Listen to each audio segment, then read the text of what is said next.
Good morning, boys and girls, or good afternoon, or good evening, whenever you're watching this video. But I can't believe it's already Wednesday, April 22nd. I miss you guys so much. We all miss you so much. We hope that, you're staying safe and you're able to keep up with your schoolwork, as well as, having some quality family time, bonding and getting to know each other a little better. But so without further ado, this is Eureka 4th grade, Module 5, the fraction module, lesson 30. Our I can statement, or our goal or objective for the lesson, is that at the end of the lesson, you will be able to add a mixed number and a fraction. So I just wanted to give you like a little mixed number example. A mixed number is when you have a whole number and a fraction together. So it would look like this, and we would say this, pronounce it as 2.5. I know I gave the example in a prior lesson how you guys, especially kids, always say things like, oh, I'm 9.5 years old, right? So, you saying that is saying in mixed number. We use mixed numbers in life all the time. When we are driving someplace and the GPS tells us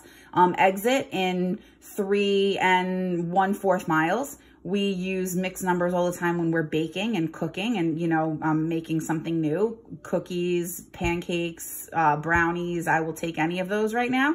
So, mixed numbers are everywhere. When you go to the deli counter at the supermarket, hi, I'd like, 1.5 pounds of turkey and 2 1/4 pounds of cheese. So, they don't go anywhere. They don't go anywhere. Even when you grow up, mixed numbers are always around. That's why I always say math is so important. Decomposition is a skill that we're going to be practicing a little bit today in this lesson. And decomposition is, a fancy schmancy 4th grade word for to break apart. All right. So I'm going to take a couple of problems from the lesson set. The problem set. I hope by now you have already watched Dr. Dwayne's video on this lesson.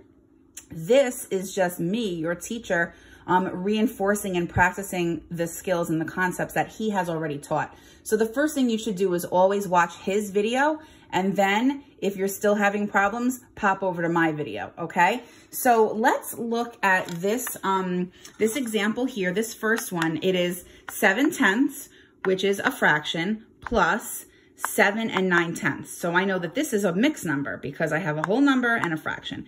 So, there's a couple of things I notice and I wonder about these two addends. I'm going to call them addends because I have my two addends and then I get a sum. My sum is my answer. So I notice that my first addend is just a plain fraction. My second addend is a mixed number. I said that already. I also noticed that they have the same denominator. Thank goodness, because we can never, ever, ever, ever, ever, ever, ever, ever, ever add fractions when their denominators are different. And remember, when my denominators are the same, I never, ever, ever add them. I just keep the denominator the same and I just add the numerator. We've learned that already, probably a month ago. So let's see to continue on with what we notice and wonder about these two fractions. Well, I see that when I'm going to add 7/10 and 9/10 together, I know that that's going to get me a fraction that's greater than 1, meaning that my numerator is larger than or greater than my denominator. What I know about that is that's also called an improper fraction, and I know that that means that it's a fraction more than 1. So for this particular question, actually, let me label it like number 1, I guess, just because I don't want you to get confused with the ones I have written underneath. So this is the first one that we're working on.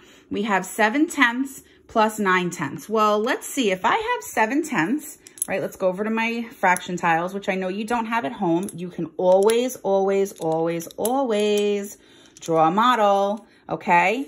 When in doubt, draw it out. So I have 7/10, 1, 2, 3, 4, 5, 6, 7, right? That's my first add-on is 7/10. And my second one is 9/10. 1, 2, 3, 4, 5, 6, 7, 8, 9. So here are my 9/10. Well, I can see clearly that 9/10 is 2 more than 7/10, right? Because 9 minus 7 is going to get us 2. And I can see here, look, here's my 2. So what else? Now, how can I add these? Now, I can simply just add them, which is fine. I have 9/10 and 7/10, and I know 9 plus 7 is 16.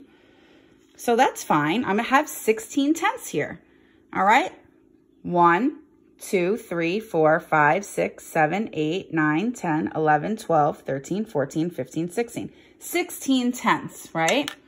So I have 7 wholes and 16/10, but but I can't really submit my answer in a form like this where it's a fraction that it's greater than 1. So I need to do something to this improper fraction in order to kind of extract or take out that whole number. Now, we've been doing a lot of different ways. We have been doing decomposition, which is why I said we're going to be doing that thing today. So let's actually do it over here.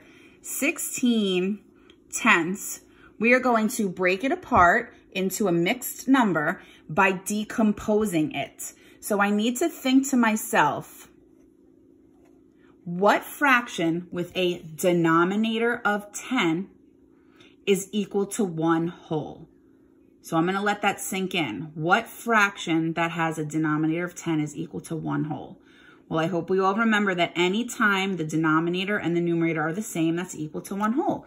So 10 tenths is equal to 1 whole. And I know some of you guys, this has been working for you. I've seen your work where you draw the little 1, and I love that. I'm so glad that some of you are using that, you know, that visual model to help you understand. So now if I had 16 tenths and I just pulled out 10 tenths to equal 1, how many tenths do I have left? Now, if you don't know how to do this, I'm going to show you with my model. So look, I just pulled out 10 tenths to equal 1. 1, 2, 3, 4, 5, 6, 7, 8, 9, 10. Now, what's left over? Well, 16 minus 10 is going to be 1, 2, 3, 4, 5, 6. So I have 6 tenths left over. So 16 tenths decomposed into a mixed number is equal to 1 and 6 tenths left over, okay? So now I take that 1 and 6 tenths, and I know that that's equal to 16 tenths. So I'm going to get rid of the 16 tenths because we cannot submit something looking like that. So I know that 16 tenths is equal to 1 and 6 tenths. And now all I need to do is just add the two whole numbers together. So 7 plus 1 is 8, and I have 6 tenths plus nothing else. So my answer for this, boys and girls, is 8 and 6 tenths. Now, if you want to take it a step further and use division to simplify this fraction, right? If I want to cut 6 in half, I can cut 6 in half, and that would be 3. If I cut 10 in half, that would be 5. So technically, if you said the answer was 8 and 6 tenths or 8 and 3/5, because 6 tenths and 3/5 are equal, I would accept that too. I would prefer you do it like this, but I know if division is not your strong suit and if this is not the way you're doing it right now, that is okay. So the answer for this is 8 and 6 tenths.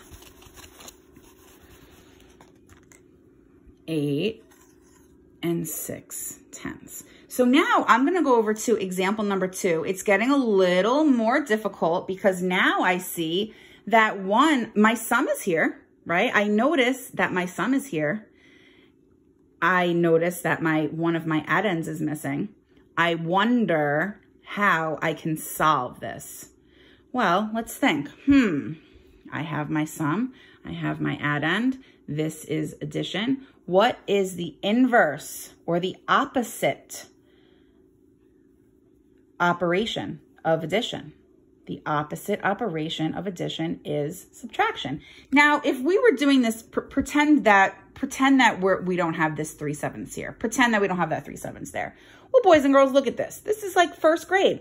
5 plus what equals 6? I hope you all say that it's 1, right? It's the same concept, but just with fractions, okay? So we had 5 and 3/7 plus what number is going to get us to 6 wholes? Well, I need to think. How can I make my 3/7 a whole? And I would put that there to get to 6, right? So I'm kind of actually doing decomposition, but I'm going to be doing it backwards. So check it out. And this is also like a number bond. We have been working with number bonds since a very, very long time ago. You know, like I'm just going to give you an example of, you know, like a first grade number bond would look something like this, right? So now we're doing a number bond with fractions, and that's fine. So we have, if we want, we already know what our whole is, right? Our whole is going to be 7/7 because we're dealing with 3/7. So if one whole is 7/7 and one part of that is 3/7, well, what is my missing piece of my number bond? I can do 7/7 minus 3/7, and I know that my denominators stay the same, and I just subtract my numerators. So 7 minus 3 is 4. So that's my other part of my number bond, boys and girls, right? Doesn't that make sense? 3/4. Oh, I'm so sorry that said fourths. It's supposed to say sevenths. 3/7 plus 4/7 equals 7/7, and 7/7 is 1.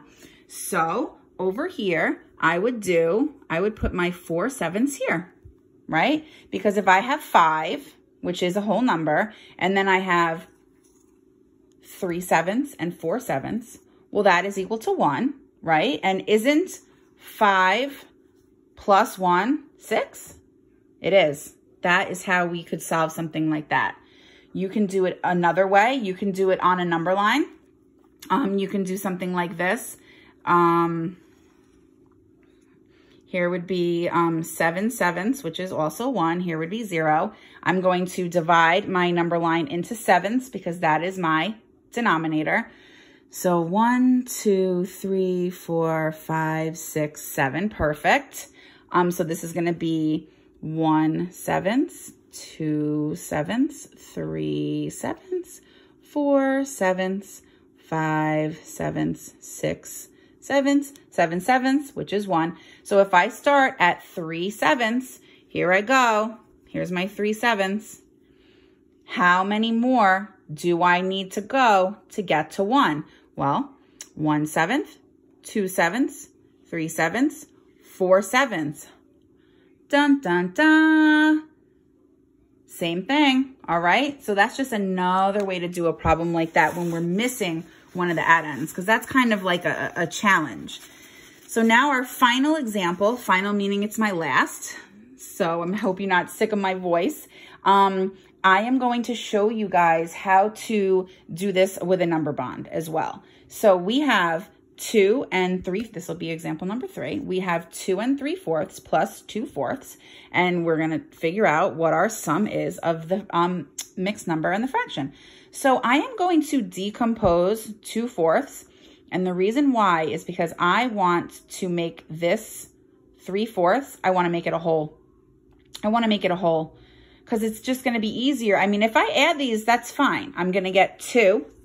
And I'm going to get 5, because 3 plus 2 is 5, and my denominator stays the same, 2 5/4. But like I set up with this example, when I had 7 and 16/10, I cannot submit my answer as a fraction greater than 1, right? So I need to think how many, I'm going to get out 5/4 for you guys. First, I'm going to show you doing the number bond because that's how I said I was going to do it. So if I want to make this 3/4 1, I know that I need to add 1/4 to it. So here's my 1/4 because I'm decomposing 2/4 into 1/4 plus 1/4, right? Because 1 plus 1 is 2 and my denominator remains the same. So now if I kind of take this guy and add him to this guy, this is going to turn into a whole number 1. And I'm going to have 1/4 left over. So 2 plus 1 is 3. And I have 1/4 left over. So my answer is 3 1/4. I'm going to check my work by using my fraction tiles. So I had said that 2 3/4 plus, it was originally what, 2 3/4 plus 2/4 would be equal to 5 5/4, right? So let's just see if I'm correct. So here are my 5/4, right? Because 3/4, 1, 2, 3, plus 2 more is going to get me 5/4. Well, I know that 5/4 is going to be greater than 1 because my numerator is more, my top number is more, and here's my my model just to kind of confirm and validate that for you, that yes, 5/4 is greater than or more than 1. I know because look, if I take this away, that's 1, right? 4/4 is equal to 1. 5/4 is greater than 1. So 5/4 is the same as 1 and 1/4 left over, which is exactly what we did here, right? We had the 2 and then the 1 whole and the 1/4 left over. 2 plus 1 is 3, and then the 1/4 is left over. Okay, I hope this helped you guys with lesson 30. If not, please let me know on the Google Meet. Okay, bye.